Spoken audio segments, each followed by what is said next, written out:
Welcome to Building My Legacy podcast. This podcast is designed for leaders and entrepreneurs who want to leave a legacy and will provide strategies that focus upon key elements for legacy creation, determining your desired impact and its benefit, increasing your legacy's reach by engaging key stakeholders, planning, prioritizing, and executing.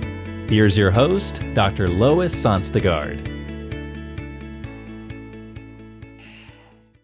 Hi, everybody. I'm here with Lynn Bell today, and we are going to talk about what are some of the changes that are happening on the horizon that we're needing to address, and university graduate programs are beginning to address to really make our leaders ready for our future leaders.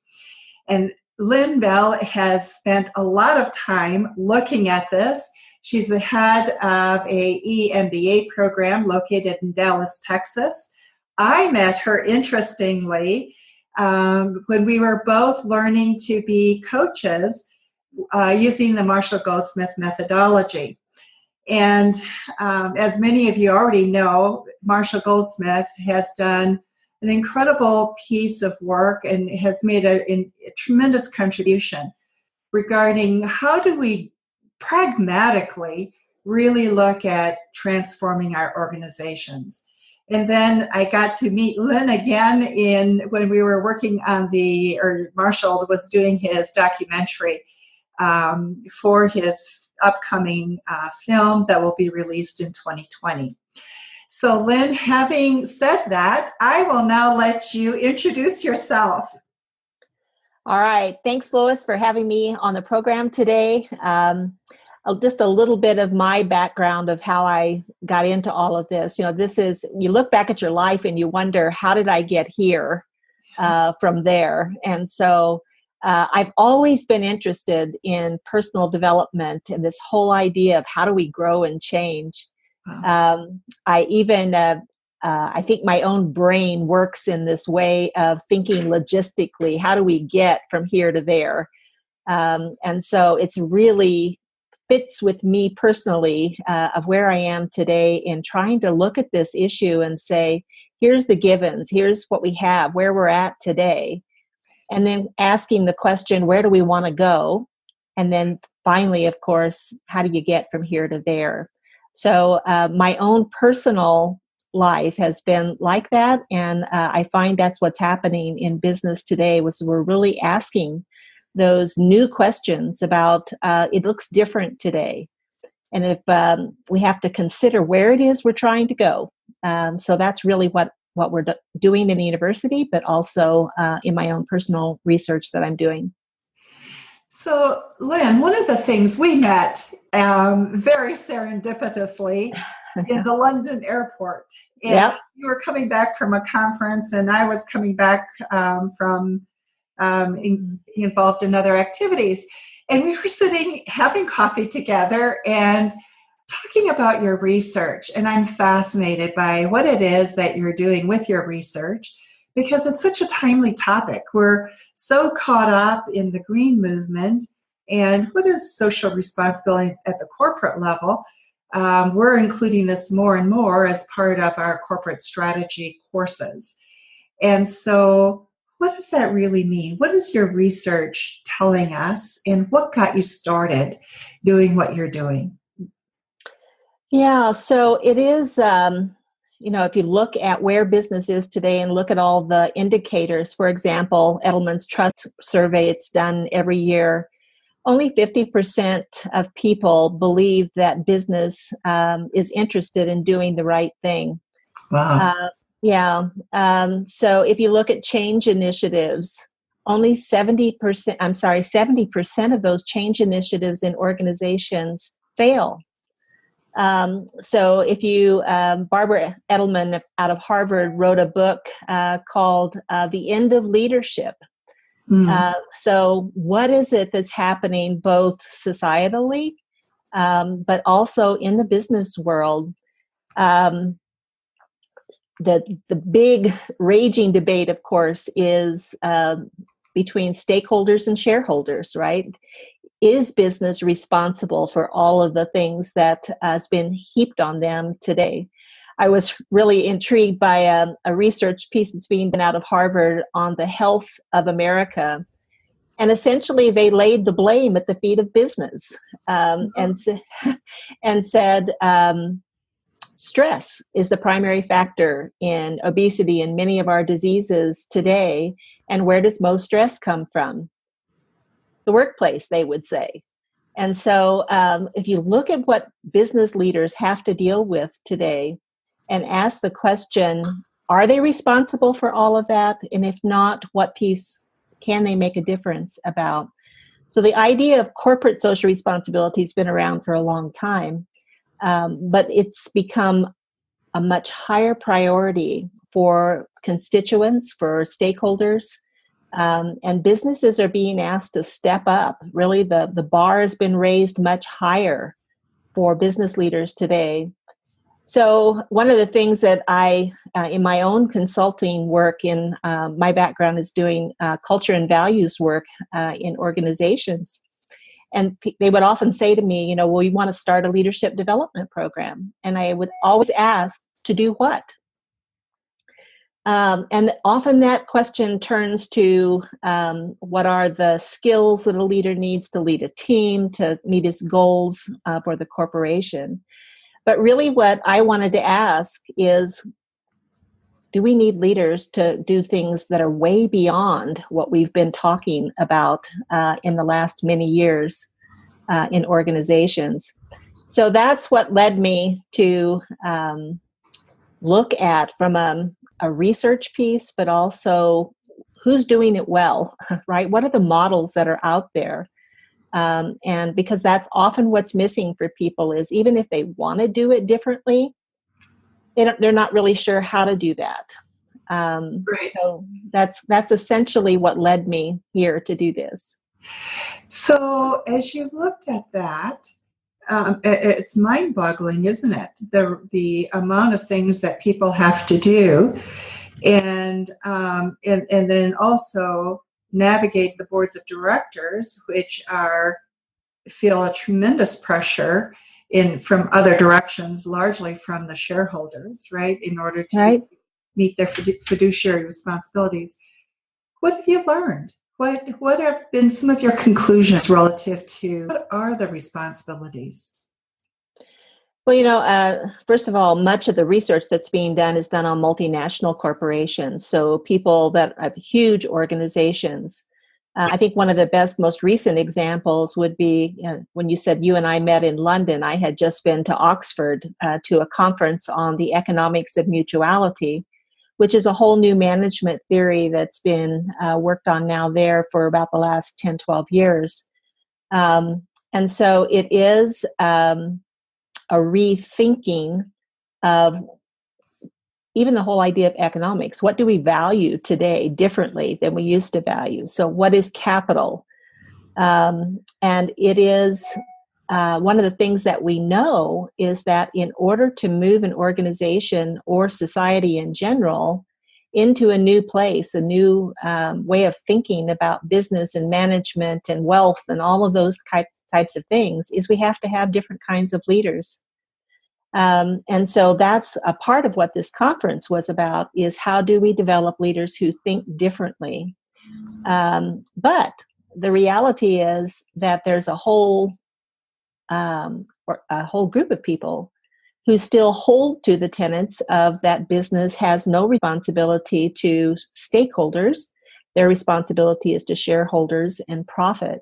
So the CEO of Unilever, for example, has been for many years now working in this area of a broader responsibility of his organization and done many wonderful things throughout the world, but recently stepped down because his shareholders were not happy about the shortfall in growth that they had expected. So it's not an easy thing to say that we're just going to go focus on all these things, because the pressures on organizations and business leaders is extreme to create profit, and often short-term profit, right? The quarterly profits that they're responsible for. Absolutely. So one of the things that when we've talked, that that you have shared, is that part of what we're seeing is for a leader to be able to have these skill sets, there's a certain maturation that's required. And what does that mean? Because we don't really hire with maturation in mind. We talk about emotional intelligence. How is that different? Right. So what we know in the research thus far is that to get leaders who are thinking broader, who think other, if you will, collaboratively, think about other people, is that it often comes at turning points in their development. So where they're able to broaden their perspective of not only their responsibility, but just how they personally fit in the world. And so what's happening today is millennial leaders, first of all, boomers are retiring at phenomenal speed, as we all know, and leadership gaps that are there isn't sufficient either prepared or numbers of leaders in the generation after them. So millennials are being brought to leadership positions faster than that maturation, those turning points have had the ability to happen in their lives. Excuse me. So one of the things I've been looking at is what does cause those turning points?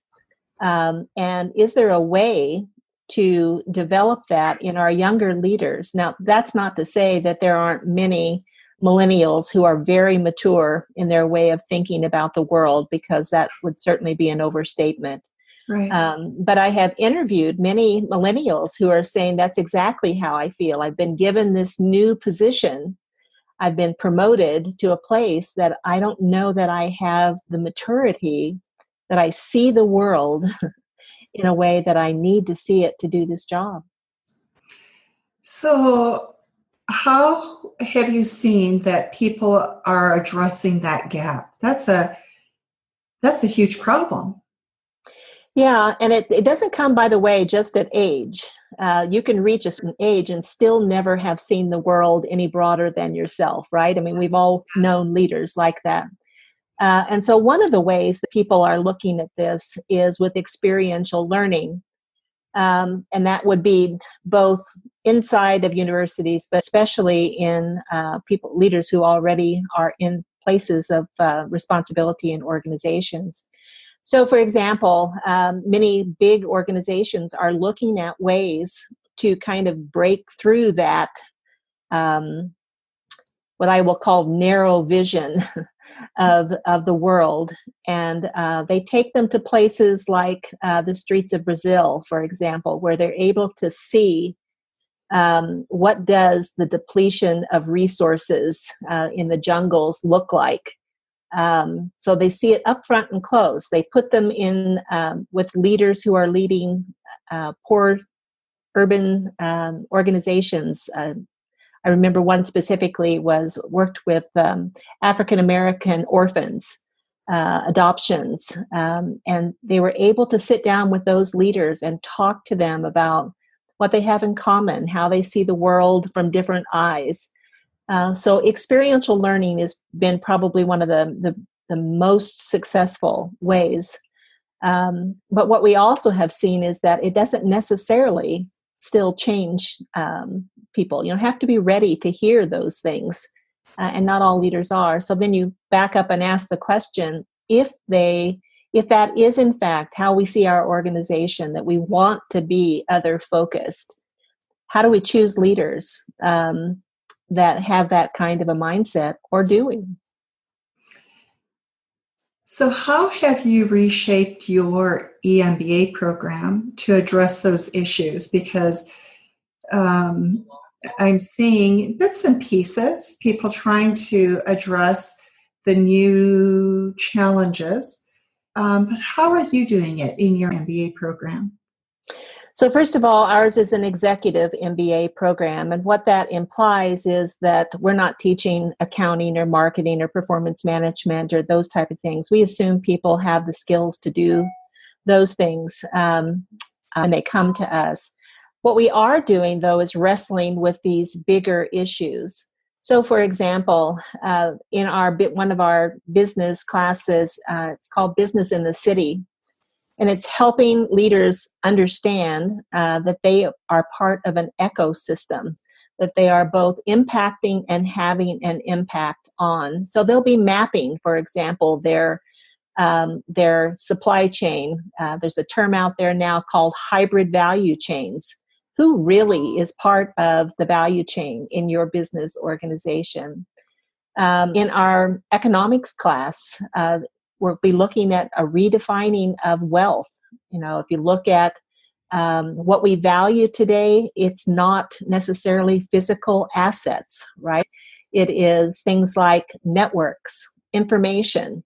Right. So we really have to reconsider what are the definitions of some of those big terms.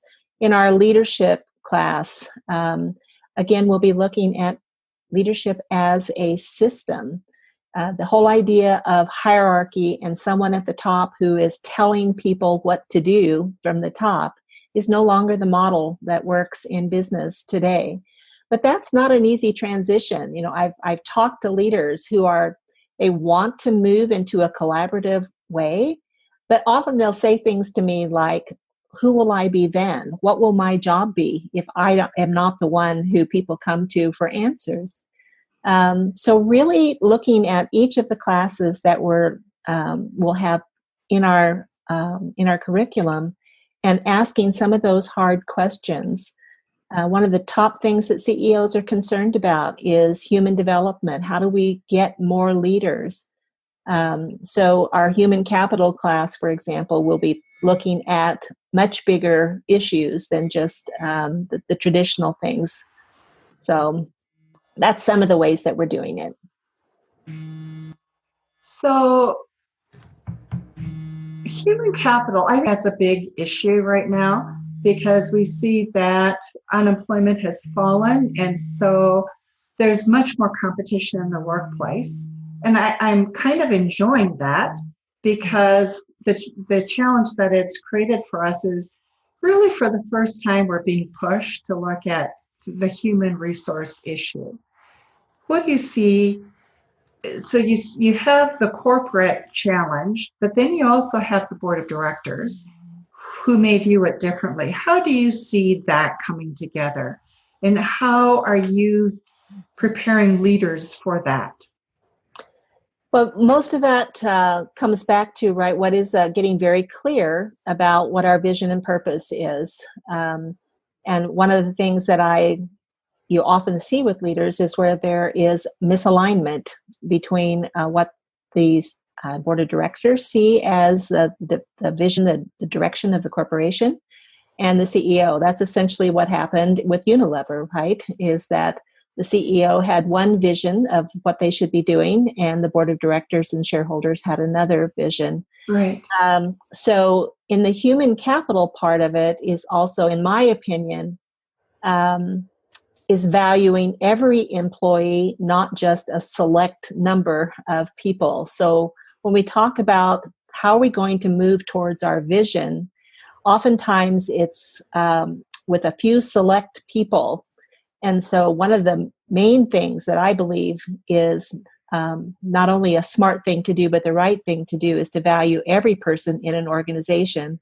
If I go back and look at some of these models, for example, the turning points that we were mentioning earlier, those turning points happened by very surprising places. Somebody that wasn't a top player in the company made a significant statement, move, suggestion, whatever, and it became a major turning point.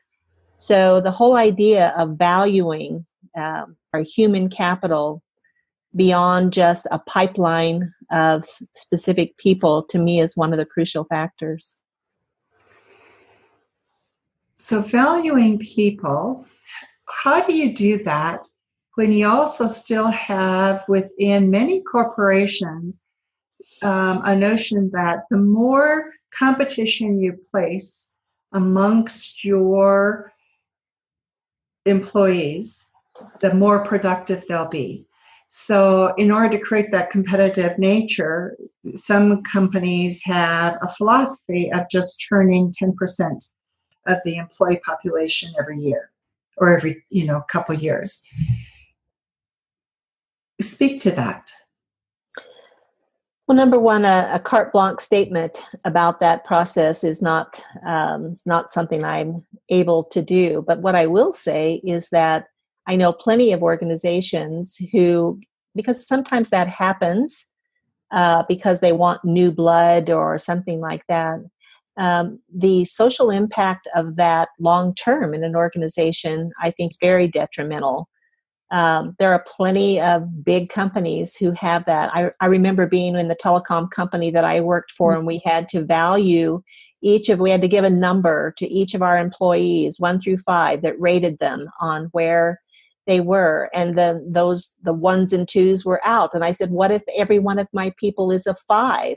Too bad. Assign, a 1 or 2 to some of them, because you're going to move some of those people out. And I remember feeling how unfair that was to people. So there are other models out there of the valuing of people. I just watched, I think it was a TED Talk on the guy who started Chobani Yogurt and how he treats his people and how he valued them, kept them, promoted them, developed them, those type of things, and the difference that it's made long-term in his organization. So some of those short-term methodologies, I think, come back to... As you're speaking, part of what just resonated with me is if we don't have that sense of responsibility and growing our human resources, it's almost impossible to also have a real social responsibility perspective. Exactly. That's exactly right. Together, and yet we're in so many places we ask people to compartmentalize what they do, and I mean, if you want to create stress, that's one way to create stress, isn't it? Yeah, right. Absolutely. There's some great work that comes out of the Neuro Leadership Institute in New York that talks about the biological responses of people to things like feedback, for example.